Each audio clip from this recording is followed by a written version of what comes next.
Good afternoon, everybody. This is Jennifer Schaus coming to you live from Washington, D.C., and thanks for joining us in our Webinar Wednesday series. Obviously, today is not Wednesday, but we've added additional webinars and content and additional days to our series for the month of December. They are all complimentary and they are all recorded. Today's recordings will be available later this afternoon or early evening. You can find those on our YouTube channel, which now has over 300 government contracting webinars completed, and also on our website. On our website, the webinars are all segmented by topic. So if you scroll down to the proposal section, you'll find most of the webinars from today posted in that section. We do not take questions, simply to keep these short and sweet and to the point. So if you've got questions for Carl at the end of the presentation, we're going to have his contact information there. It'll include his phone number and his email address, so you can contact him directly. A quick blurb about us. We are a professional services company and provide services for federal contractors. This includes product companies, service companies, software firms. First and foremost, our main service offering is GSA schedule assistance. And then some of the other services are listed there. You can find more about us on our website. We do send out a newsletter every Monday. It goes out at 11 a.m. Eastern. It reaches now over 16,000 subscribers, and it's going to include both government and government contractors. We are running a December cyber special, so if you want to take advantage of the discounted rates, please send us an email to the hello@jenniferschaus.com, and we're happy to provide that information for you. Okay, so we are lucky to be joined by Carl Dixon today. A little bit about him is on this page, and he's been in government contracting for a while, so he is well experienced and well versed in everything government contracting. Today's topic that Carl is going to cover is how to find purpose in proposal writing. And Carl, again, thanks for joining us. We're excited to have you here and learn more about what you have to share. So I'll turn the floor over to you and I'll shut up. Thank you so much. So we're going to talk about winning proposals by finding the meaning and purpose in them. And that whole meaning and purpose thing sort of sounds a little new agey, like maybe there isn't a lot of substance to it. But if you've read any of the materials that I publish on Prop Library or on LinkedIn, you know that I tend to deal with real nuts and bolts things down in the weeds about how to improve companies' win rates.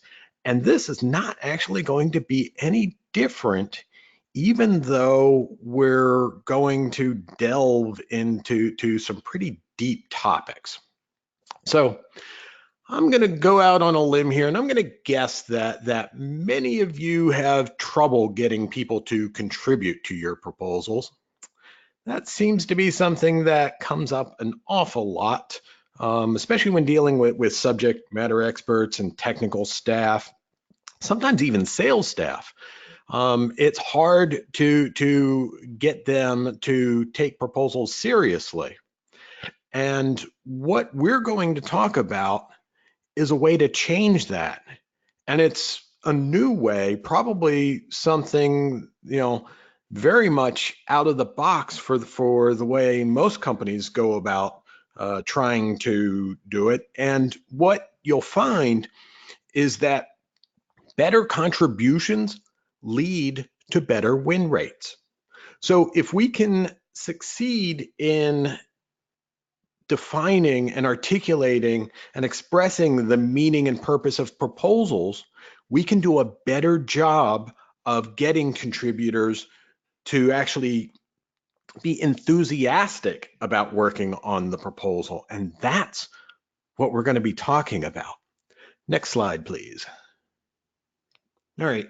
So why do people work on proposals? It turns out to be a really important question. And just asking it in most companies, people are going to draw a blank. You're going to get the standard, well, we do it to make a living kind of answer. And okay, fine, let's set that aside. But if people are drawing a blank when you ask this question, there's a reason for it.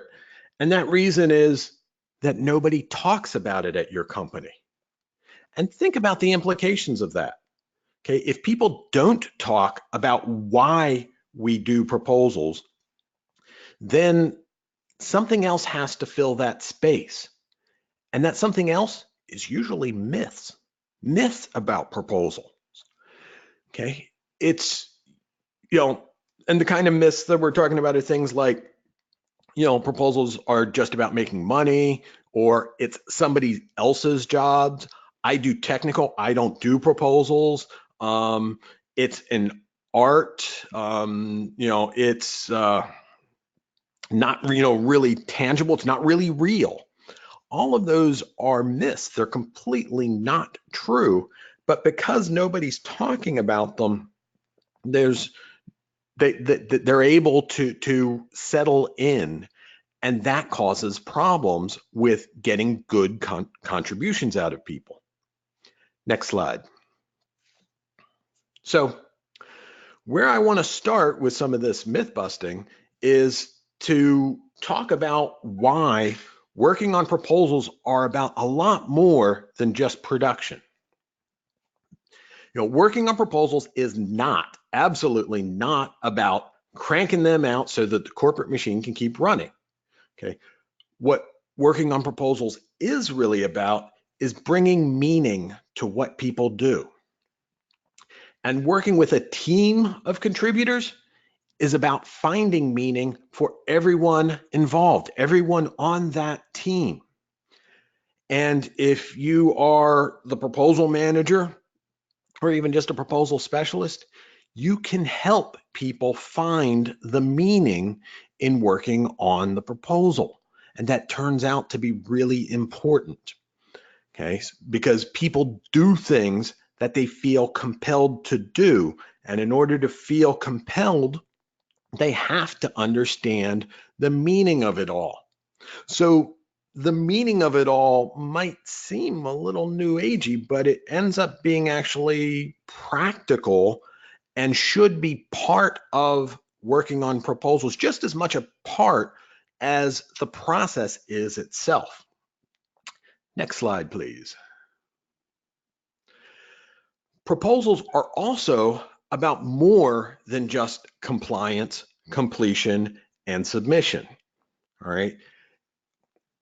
Think about what you need to accomplish in order to create a proposal. All right. Do you write proposals to solve problems? The answer is yes. You're working to solve problems that the customer has. You're working to solve problems getting the proposal out the door. You're working to, find the issues and address them. So problem solving is a big part of it. Do you write proposals to help people? Absolutely. You're trying to help the customer. You're trying to help people at your company to get the proposal done. Basically, everybody in your environment, as a proposal specialist, you're trying to help them, and that matters. Okay, do you write proposals to achieve growth? And the answer is yes. And that's multifaceted. It's growth for you as a person. It's growth for your company. It's even growth for your customer. Right? Do you write proposals to achieve a mission? And the answer is yes. For your company, if you're not doing proposals and doing them well, you're never even going to get a chance to try to achieve your corporate mission. Do you write proposals to make some part of the world better off? And that's really what you should be doing. We talk a lot in proposal development about themes, and we talk about benefits to the customer. Well, how much more of a benefit do you need than making the world a better place? If you look at a job in proposals as simply cranking things out, that's not very satisfying. But when you think about solving problems and making the world better off, and actually can accomplish some of that, that really helps people to find the purpose in what they do. Next slide. All right. Yes, finding meaning in proposals. Okay. What do you do that has an impact? Yeah, you're working against a deadline and you are absolutely dedicated to making sure that every proposal gets in by the deadline, and you will do what it takes to do that. But what about it has an impact? And it turns out there are many things. All you have to do is give it some attention. So in a similar way, think about what matters. What matters about what you're writing, what matters about what you're doing, what you're proposing. And think about that both now, as in the deadline clock is ticking, we got to get this thing done, what matters, as well as in the future. Okay, we're submitting this proposal. It could win, it could lose. If it wins, things will happen based on what we've proposed, and people will be impacted, and the future will be different. That's pretty deep. Think about that. By working on a proposal, you are changing the future, even if it's only in a little bit way, in a little tiny way, and people are going to be impacted by what you do. And having an impact is what brings meaning to working on a proposal. Next slide.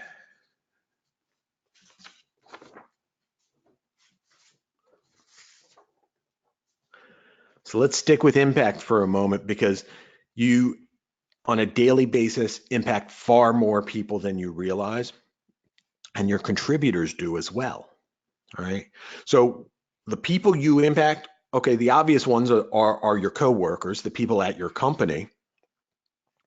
There's also the people who will work on the proposal, some of which hopefully are contributing to the proposal, some of which might be able to remain blissfully unaware of it. But both groups are impacted. Then you have the customer's staff, the customer's end users. They're certainly impacted by what it is you're proposing to do and how you're claiming they're going to benefit. Okay. But there's also the customer stakeholders, which in the world of government proposals can often be the public, but there could also be other stakeholder groups involved as well. You could be impacting a huge number of people once you start looking at who the customer stakeholders are. And think about it, the customer is motivated to keep their stakeholders happy. So when you write with consideration for who the customer's stakeholders are, you are making it easier for the customer to see value in what it is you're offering. So yes, considering this stuff does have an actual nuts and bolts impact on what gets on paper, as well as how you interact with people in order to accomplish the proposal. And obviously, everybody who is writing on the proposal or contributing to the proposal, they're obviously impacted by this. All right, so you impact far more people than you realize. And in many ways, your role, while yeah, it certainly has to do with pushing paper out the door, your role also has to do with people, impacting those people. And there is meaning in that. Next slide. All right. So how do you accomplish these things that I'm talking about? How do you write proposals with a purpose? And the answer is, it's one sentence at a time. And then it becomes one paragraph at a time, and then one section, one solution, one entire proposal at a time. But it all starts with a single sentence. And what you have to do is make that sentence mean something. Even if your purpose is simply to win the proposal, writing to make meaningful points will make your proposal more compelling. So thinking about the meaning of it all directly impacts the words you put on paper, as well as how compelling those words are and how well your proposal scores. Next slide.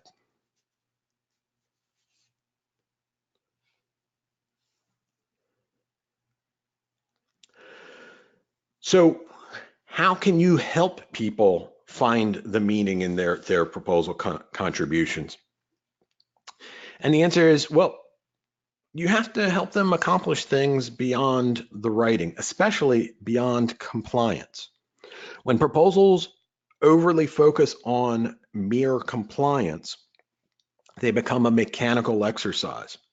And you want to help people focus on going beyond compliance to talking about things that matter and have meaning. You also want to help them grow. All of your proposal contributors grow by working on a proposal. They learn, they bring revenue to the company. There is no opportunity within a contractor without growth. There are no promotions. There are no new hires. Okay, growth requires winning. And if winning happens more frequently when you bring meaning to it, then finding the meaning in proposals is part of helping people grow. You can help them have an impact or help them realize the impact of what they do, help them realize what that is so that that can get on paper, and help them discover what matters to them, both as individuals and as a team and as a company. And then find a way to make the proposal reflect all of this. You can also help them define what a better future would be for them and the customer, and help them realize and become able to describe that future with them in it. And when people see themselves in a better future, there is nothing more motivating than that. So when people come to you and they don't know why they're working on proposals, or they think it's somebody else's job, or they're not at all enthusiastic about being forced to do this, help them find the better future with them in it as a result of their proposal contributions. Next slide. Let's look at this from the other direction. Are you ready for this? It all starts with one sentence, and that sentence has to be meaningful. Well, the opposite of writing to make a point is literally to write something that is pointless. And writing something pointless, working on pointless proposals, will suck the meaning right out of your job. Next slide.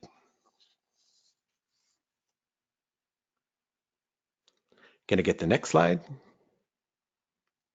Yes. Okay. So make your proposals about something. All right. Explain why things matter. It's good for your win rate, and it's good for your very soul. And that gets us to why work on proposals. Number one, to help people. Number two, to solve problems. And I'm going to stop numbering because I'm not trying to quantify why we should work on proposals. How about to grow as individuals and as a company? How about to focus on what matters about our work, helping people discover that their work matters and then become able to articulate it? Not only creates a better proposal, but that in itself is a good thing to accomplish. How about redefining our work and our roles in it? When we write approaches in our proposal, we can introduce change. In fact, we want to introduce change, positive change, beneficial change, change that impacts the evaluation criteria. But redefining our work goes along with doing that. It's also an opportunity to demonstrate our value. Our value not only as proposal staff, but our value as technical staff, our value as a company, our value as individuals. Okay. Having an opportunity to demonstrate our value and why it's better makes for a better experience. And finally, although not really finally, because if you really focus on this subject, you will find other reasons. But finally, for this slide, it's to contribute to a better future.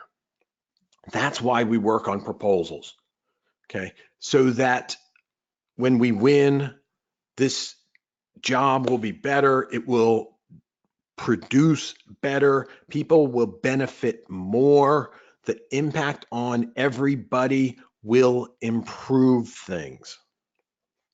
Now, without proposals, there are actually very few opportunities to do any of this at a contractor.